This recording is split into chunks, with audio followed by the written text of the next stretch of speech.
people start thinking सस्ता है, fees बहुत ज़्यादा कम है. Are we compromising in terms of the quality of education? I've seen many people like saying very weird things, or like they want to impress the panelists that they have done this, they have done that. But I would say be honest. Like you mentioned that the fees of our institute is only 1 lakhs, but a student who is pursuing MBA in finance from DFS is able to earn on an average, let's say 19 lakhs, median Okay. wise 14 lakhs. So that's a superb, return. Return, Which exactly. and so I believe you guys should be ready to take charge and take lead in things. Hello everyone, welcome back to our channel, and today's episode is again all about the true feedback, the authentic one directly from the first year students and second year students of DFS, Delhi University, and we will be talking to them, we will be taking the true feedback, and these students are from first year MBA Finance and second year MBA Finance. Without further delays, let's start the video.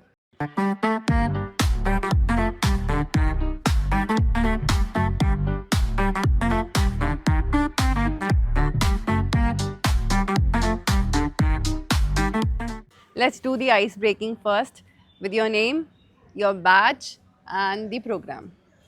And you can tell your CAT percentile also. Hello everyone, my name is Priyanshu Bist. I'm a first year student at DFS, Delhi University, and I've scored 98.13 percentile in CAT 2024. Hello everyone, my name is Keshav Sareen. I am a first year student at Department of Financial Studies, University of Delhi, and I scored 98.6 percentile in CAT examination. Hello everyone, my name is Yash Asiwal. My background is I am from Economics Honors. I scored 85 percentile and I'm also a first year student of Department of Financial Studies, MBA Finance. Hi all, my name is Jhalak Grover. I pursued economic honors in my undergrad. I am a second year student here at Department of Financial Studies, and I also scored 85 percentile in CAT. Hello everyone, my name is Bhavna Adhikari. I am from Kathmandu, Nepal, and my admission was through GMAT, and I scored 650 in GMAT. Hello everyone, I am Yash Jain and I pursued BCom honors in my undergraduation, and I'm a second year MBA finance student and I have scored 97.5 percentile in CAT examination. Hello everyone, my name is Sarthak Shankadar. I pursued bachelor's in management studies in my graduation while specializing in finance, and in CAT 2024 I scored 98 percentile. So, Bhavna, what I'm aware that DFS is only accepting CAT, and all that too very high percentile. And you told us that you got through GMAT. So, what was the reason? So for foreign students, it is not through like the official department we do it. We have a foreign student registry and we have to take admission from there. And Okay. for foreign student, the criteria is GMAT, GMAT. interview and your past score, like in your Okay. undergrad. Okay. So when we talk about DFS, high CAT percentile is required. But what else, is required, or a student can understand whether I will be able to fit in this campus or not in terms of academics, I'm saying. I would like to answer this question. The main criteria is your CAT percentile, and apart from that, the class 12th score and the class 12 score is considered. Then you are shortlisted for the interviews. Okay. And after that, on the basis of your interview weightage and the CAT percentile weightage and 10th and 12th weightage, you are considered for final selection. Alright. And apart from that, one important thing is that maths is compulsory for class 12 students. Okay, maths is compulsory. And in undergraduation, there are various students from English honors or from other fields which are not related to finance. What matters here is the love for finance, and as the quantity of the students is Very quite less, yes. less, so comparatively, students who love finance usually join this So course. we are looking towards the quality, not the quantity Yes, here. exactly. So when we talk about any B schools, top B schools, the fees is too high, right? It is 15 lakh, 20 lakh, 25 lakh. But here at DFS, it is way too low, and people start thinking सस्ता है, fees बहुत ज़्यादा कम है. Are we compromising in terms of the quality of education? So how does it work here? Okay, I'd like to go for this answer.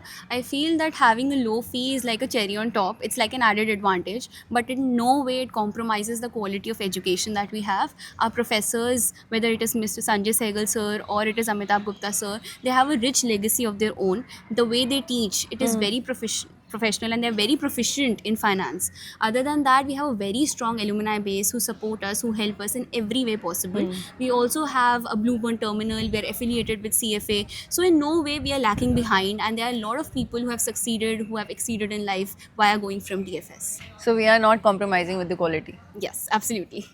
So how was your process, or I would say the journey for this campus, as in terms of application or getting the CAT percentile or getting into the interview rounds? How was the process all about? So I would like to answer that.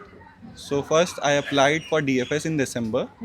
Then due to my good CAT score, I got shortlisted and my interview was scheduled in April. Okay. So in my interview, I was bombarded with so many questions of my background, of my graduation, Right. which was in business economics honors, and therefore I had to answer so many economics questions. Then I was also asked about my finance questions due to as I have cleared FRM level 1, and since I had a good foundation in education, I cleared that interview. So in short, whatever you have done, whether academics or professionally, you should be thorough about it, Yes. right? जब हम admission की बात करते हैं, interview round are always very important. So people may ask you what to do, what answers you can give during the interview round. But मैं ये पूछूंगी क्या नहीं करना चाहिए इंटरव्यू राउंड्स में. Anything that you have experience during your interview rounds. So I would like to answer this question. So I would say that I have seen many people like saying very weird things, or like they want to impress the panelists that they have done this, they have done that. But I would say be honest and be thorough with what you are saying, because you never know like what the panelists would ask you in deep. So you should be saying things what you have actually done, not so that you just want to impress them by saying something. And you should be expecting the questions not from academics, and your interview can go in a whole different direction. Like maybe you have said that I enjoy playing football or badminton, or you can say that I enjoy dance and all. So they can go very deep in those fields as well, and your whole interview can be about this thing only. So you should be very thorough with what you are saying in your introduction. So how was your experience about the interview? My experience was some basic questions were there about finance, as like I would be talking about this interview only, the what I gave in DFS. So first there were some basic questions on finance, but then they asked me some questions regarding my hobbies and what I have written in my CV with what I have bring, that I like football. So they were going very deep in what are the rules, regulations, formations, and what recent news you have read about all those things. If we talk about any B school, any top B school, the first semester, I would say, or the first 3 months are very, very tough or challenging for them. So how was your experience with the college? So I would like to answer this question. So as from MBA, it is just like the job of handling pressure. It is usually a 2 years course, but it is not like that, because in the first 2-3 months there are multiple activities which are planned Already for you. lined, yes. Like on the very second day of the orientation, we had our committee selections. In the next week, we have multiple presentations. Then we had interviews and so many activities which were planned for us. And most importantly, most of the students are not from commerce background. So the multiple subjects, the different fields. So it was very difficult to cope up with the subjects. So it took 2 to 3 months for any person to get comfortable here. Exactly. So definitely there will be multiple challenges for any person. So yeah, definitely there will be a lot of pressure. But yeah, this is going to help us, to build experience and gain some skills for future only. True. So yeah, it was hectic, but yeah, we will be prepared for our future. Right. So how is your campus life at DFS?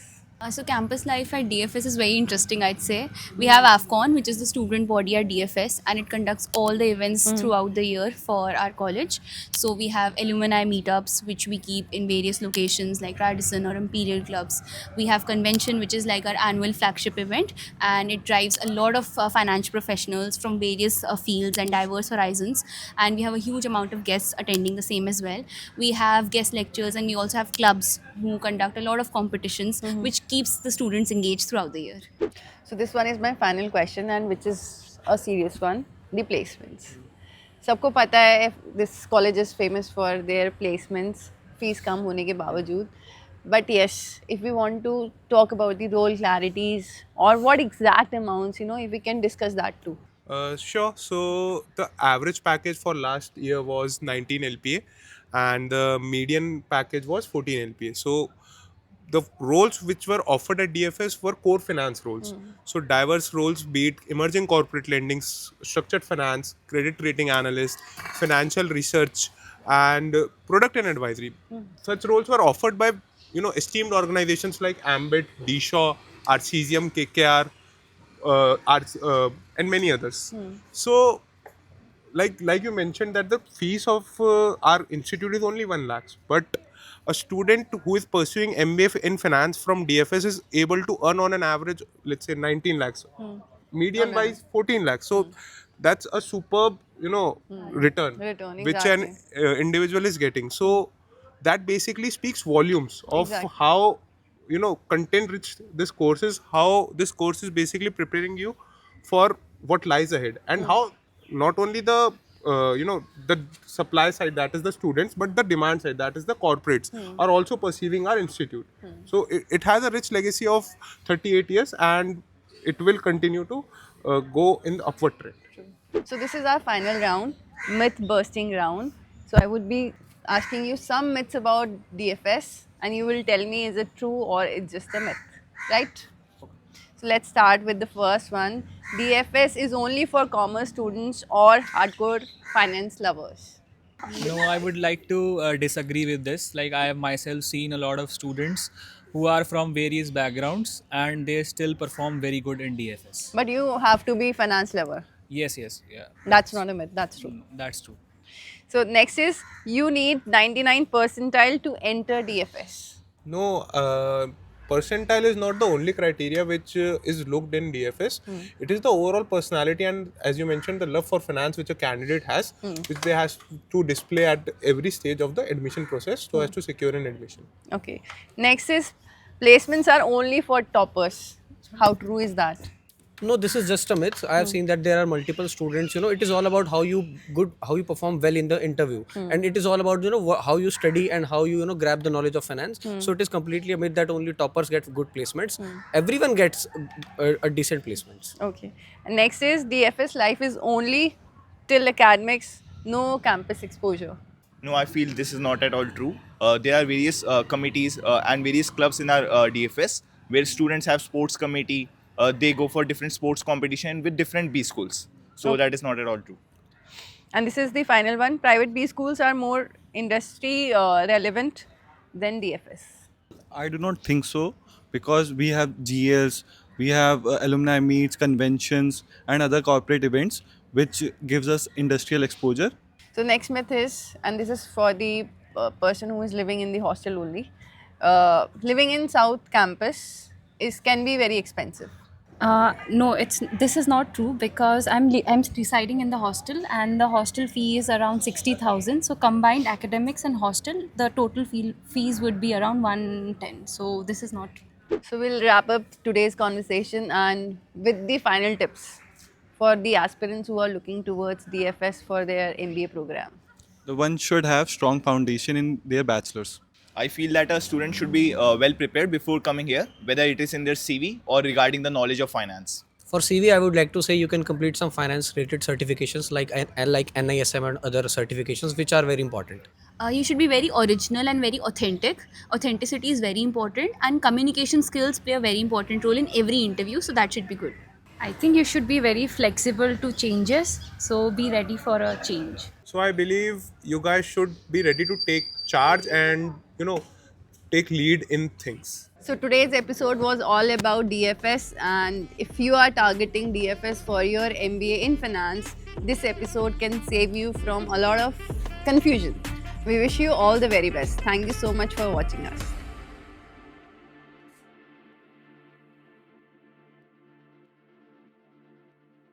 Pursued MBA. So he asked me so many questions that I was.